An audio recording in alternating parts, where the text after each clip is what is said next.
Hi dear friends, വളരെ എളുപ്പത്തിൽ നമുക്ക് ഒരു പനീർ പുലാവ് എങ്ങനെ തയ്യാറാക്കാം എന്ന് നോക്കാം. നമ്മളിത് കുക്കറിലാണ് തയ്യാറാക്കുന്നത്. വളരെ പെട്ടെന്ന് തന്നെ ഉണ്ടാക്കാൻ പറ്റുന്ന ഒന്നാണിത്. അതിനായിട്ട് ആദ്യം പനീർ നമുക്ക് ഫ്രൈ ചെയ്തെടുക്കണം. അതിനായിട്ടൊരു പാനിലേക്ക് 2 ടേബിൾ സ്പൂൺ വെജിറ്റബിൾ ഓയിൽ ഒഴിക്കുക. ഓയിൽ ഒന്ന് ചൂടായിട്ട് വരുമ്പോൾ അതിലേക്ക് 200 ഗ്രാം പനീർ ഇതുപോലെ ഇട്ട് കൊടുക്കുക.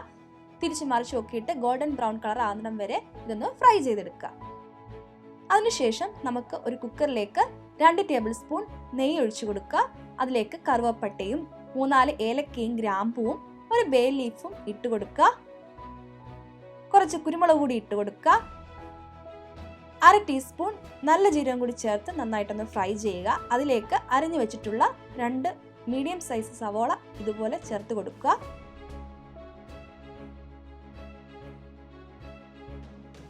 നന്നായിട്ടൊന്ന് വഴന്നു വരണം. അതിനായിട്ട് നമുക്കൊന്ന് ഇളക്കി കൊടുക്കാം. കുറച്ച് ഉപ്പ് കൂടി ചേർത്ത് കൊടുത്താൽ വളരെ പെട്ടെന്ന് തന്നെ ഇത് വഴന്ന് കിട്ടും.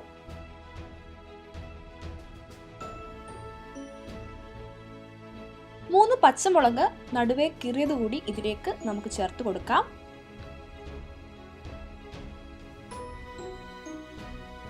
എരിവനുസരിച്ച് പച്ചമുളകിന്റെ നമ്പർ കൂട്ടുകയോ കുറയ്ക്കുകയൊക്കെ ചെയ്യാം. ഇപ്പം അതിൻ്റെ എല്ലാം പച്ചമണം മാറി വന്നിട്ടുണ്ട്. ഇനി നമുക്കിതിലേക്ക് ഒരു 4 ടേബിൾ സ്പൂൺ ക്യാരറ്റ് കട്ട് ചെയ്ത് ഇട്ട് കൊടുക്കാം. അതും ഒന്ന് വഴറ്റിയെടുക്കുക. ഞാനിവിടെ ഒരു മീഡിയം സൈസ് ക്യാരറ്റാണ് എടുത്തിട്ടുള്ളത്. ഒരു 4 ടേബിൾ സ്പൂൺ ബീൻസ് കൂടി വട്ടത്തിലരിഞ്ഞ് ചേർത്ത് കൊടുക്കുന്നുണ്ട്. അതും വഴന്ന് വന്നതിന് ശേഷം അതിലേക്ക് 1 ടീസ്പൂൺ ഗരം മസാല ചേർത്ത് കൊടുക്കുക. 1 ടീസ്പൂൺ ഉപ്പും കൂടി ചേർത്ത് കൊടുക്കുക. എല്ലാം കൂടി നന്നായിട്ടൊന്ന് മിക്സ് ചെയ്യുക.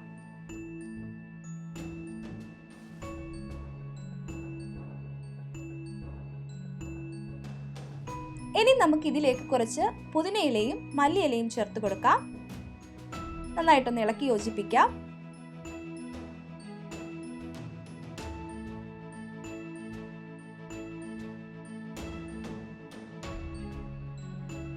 ഫ്രൈ ചെയ്ത് വെച്ചിട്ടുള്ള പനീർ കൂടെ ഇതിലേക്ക് നമുക്ക് ചേർത്ത് കൊടുക്കാം.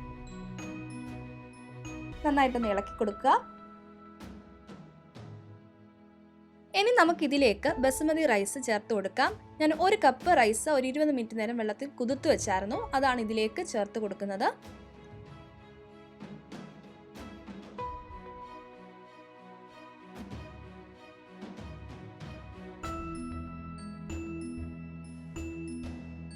ഇതൊന്ന് ഇളക്കി കൊടുക്കാം.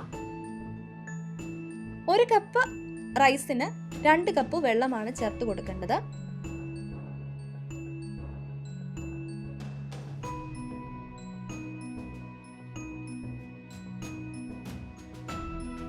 ഞാനിതിലേക്ക് 2 കപ്പ് വെള്ളം ചേർത്ത് കൊടുക്കുകയാണ്.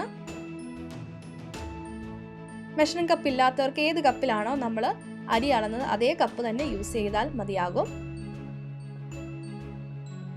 ഒന്ന് ഇളക്കി യോജിപ്പിച്ചതിന് ശേഷം നമുക്ക് ഇത് അടച്ചു വെച്ച് ഒരു വിസിൽ വരുന്നിടം വരെ വെയിറ്റ് ചെയ്യാം. മീഡിയം ഫ്ലെയിമിലിട്ട് വേണം നമ്മളിത് കുക്ക് ചെയ്യാനായിട്ട്.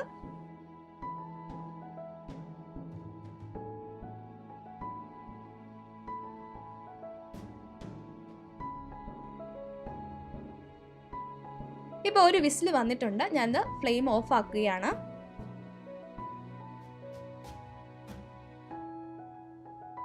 ഇപ്പോൾ ഇതിൻ്റെ പ്രഷർ ഫുൾ പോയിട്ടുണ്ട്. ഞാൻ തുറന്നു നോക്കുകയാണ്. അത് നല്ല ടേസ്റ്റി ആയിട്ടുള്ള പനീർ പുലാവ് ഇവിടെ റെഡിയായി വന്നിട്ടുണ്ട്. നല്ല പെർഫെക്റ്റ് ആയിട്ട് ഇത് കിട്ടിയിട്ടുണ്ട്. ഒട്ടും വെള്ളമില്ല. നല്ല സോഫ്റ്റ് ആയിട്ട് അരി വന്നിട്ടുണ്ട്. നന്നായിട്ട് വെന്തിട്ടുണ്ട്. നമുക്കിതിനി ഇതൊരു സെർവിങ് പാത്രത്തിലേക്ക് മാറ്റാം. 1 കപ്പ് റൈസ് കൊണ്ട് നമുക്ക് 2 പേർക്ക് കഴിക്കാനുള്ള പുലാവ് റെഡിയായി കിട്ടും.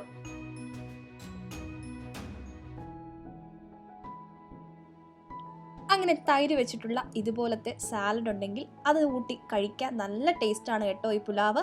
അപ്പോൾ എല്ലാവരും ഇതൊന്ന് ട്രൈ ചെയ്ത് നോക്കുക. വീഡിയോ ഇഷ്ടപ്പെട്ടെങ്കിൽ ലൈക്ക് ചെയ്യാനും ഷെയർ ചെയ്യാനും സബ്സ്ക്രൈബ് ചെയ്യാനും മറക്കരുതേ. അപ്പോൾ പുതിയൊരു റെസിപ്പിയുമായി വീണ്ടും കാണും വരെ ബൈ.